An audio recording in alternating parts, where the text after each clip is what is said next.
The Newsday continues here on One News Now. I'm Sean Yao. Presidential son Baste Duterte has been sworn in as the new mayor of Davao City. Court of Appeals Associate Justice Loida Posadas Kahulugan administered Baste's oath at the Davao City Hall. The Davao City mayor was joined by his parents, outgoing President Rodrigo Duterte, and Elizabeth Zimmerman. Among the Duterte siblings, only Vice President-elect Sara Duterte was present. Former Senator and incoming Chief Presidential Legal Counsel Juan Ponce Enrile says he will not be able to attend Marcos Jr.'s inauguration on June 30. In a Facebook post, Enrile shared that he tested positive for COVID-19 and is currently admitted in the hospital. However, Enrile did say that he is in good condition despite having pneumonia associated with the coronavirus. Enrile also said that he will still be confined in the hospital on June 30 to complete the antiviral regimen prescribed by his doctors. One News Now will be back with more stories after this quick break. Stay with us.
You're still watching One News Now. I'm Sean Yao. Outgoing National Security Advisor Hermogenes Esperon is standing by his request to block access to websites with alleged links to terrorist groups. Esperon says the tagged groups have the option to make an appeal. Ryan Ang with the report. Bulatlat, Pinoy Weekly. These two are just among the nearly 30 websites requested by outgoing National Security Advisor Hermogenes Esperon to be blocked. Esperon said he has intelligence to prove that these websites are linked to terrorist groups. I am the National Security Advisor and I have access to so much intelligence. Sino ba nagpapatakbo niyan? Hindi ba sila? Ang Communist Party of the Philippines or NPA? At yung iba pang nabanggit yan. He said government has to step in to prevent propaganda and dissemination of false information as well as recruitment of the so-called groups. Indeed, their content is not in the interest of giving true and correct information, but in the interest of propaganda and generating hatred against government. Esperon noted that these websites can always make an appeal and avail legal remedies. Seconding the NSA is the Interior Department, saying that the move has a legal basis.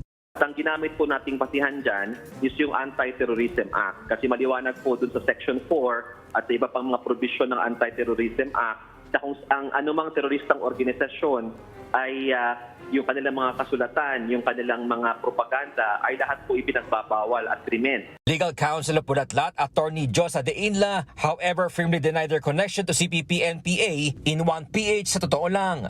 We are an alternative news organization that has been existent for decades now. Ang kanilang binabalita ay yung perspektiba ng mga marginalized at mga oppressed na sektor. She also said that their side was not sought by the government. Nalaman lamang ng Bulatlat dahil may nag-message sa kanila last June 17, a concerned reader na nagsasabing hindi ko na ma-access yung website ninyo. Bulatlat is set to file a petition to stop the implementation of the memorandum. They are also planning to question some provisions of the Anti-Terror Act. For News 5, Ryan Ang, We Are One News. Members and allies of the LGBTQ+ community call for equality, inclusivity, and diversity in this year's Pride Festival. Faith Del Mundo with the story. Colorful and loud. That was the atmosphere at the Pride Festival at Quezon Memorial Circle on Saturday. This is the city's first Pride event since the onset of the COVID-19 pandemic. Quezon City is a very friendly city when it comes to LGBTQIA+ respect, acceptance, diversity, inclusivity, and of course equality. And these are the values that we would like to espouse here in Quezon City, and that is why for us it is important that the LGBTQIA+ community feels these values here when they come to Quezon City, na sila ay minamahal at tinatanggap ng Quezon City. In partnership with Pride PH, the theme for this year's festival is A Love for Love, promoting equality, inclusivity, and diversity among all, including members of the LGBTQ+ community. The event featured 3 key activities: the Pride Expo, Pride March, and Pride Night. Attendees paraded along the QC Elliptical Road carrying their rainbow flags.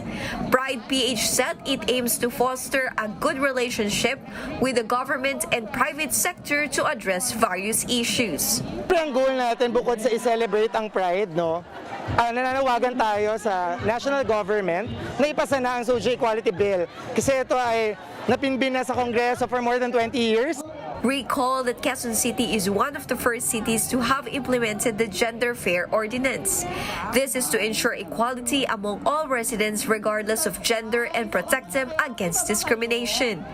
Members of the LGBTQ+ community were elated in joining the event. Sobrang saya po kasi sobrang colorful po ng Pride Month, and ang dami pong sobrang free, and ayun po. So sobrang saya po dito sa Pride Month. Sobrang open-minded ng mga tao. Makikita mo yung mga samut-saring iba't ibang parte ng LGBTQIA+, and kung open-minded kang tao, kapag tinignan mo sila, sobrang ganda. Makikita yung iba't ibang kulay ng kagandahan ng ating mundo. Pero iisa lang naman kami ng pinaglalaban dito, kundi ang aming karapatan, kundi ang human rights.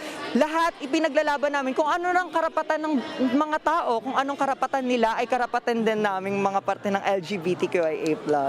The A Love for Love Pride Festival festival is part of a nationwide Pride Month celebration. Simultaneous events also happen in various parts of the country, like Pasay, Iloilo, Baguio, Romblon, Misamis Oriental, and Oriental Mindoro. For News 5, Faith Del Mundo, we are One News. Let's now take a quick look at today's other top stories. Outgoing Vice President Leni Robredo has passed the leadership of the opposition to re-elected Senator Risa Ontiveros. At the oath-taking administered by Robredo, the VP said she is confident that the senator will continue on with carrying the ideals of the opposition. U.S. President Joe Biden has announced the members of the official delegation of the United States to the inauguration of President-elect Bongbong Marcos on June 30. Biden said the group will be headed by Second Gentleman Douglas Emhoff, who is husband of U.S. Vice President Kamala Harris.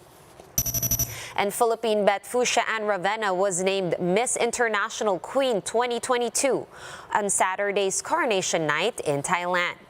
Ravenna is the third Filipina to bring home the crown from the pageant for transgender women after Kevin Balot in 2012 and Trixie Maristella in 2015. For more updates, visit News 5, The Philippine Star, and Business World online. Visit our website, onenews.ph, for more in-depth analysis. You can also catch One News on Signal Play. Register for a free account at www.signalplay.com and stream One News Live anytime, anywhere. Masks on, wash hands, and stay safe, Philippines. I am Sean Yao. We are One News.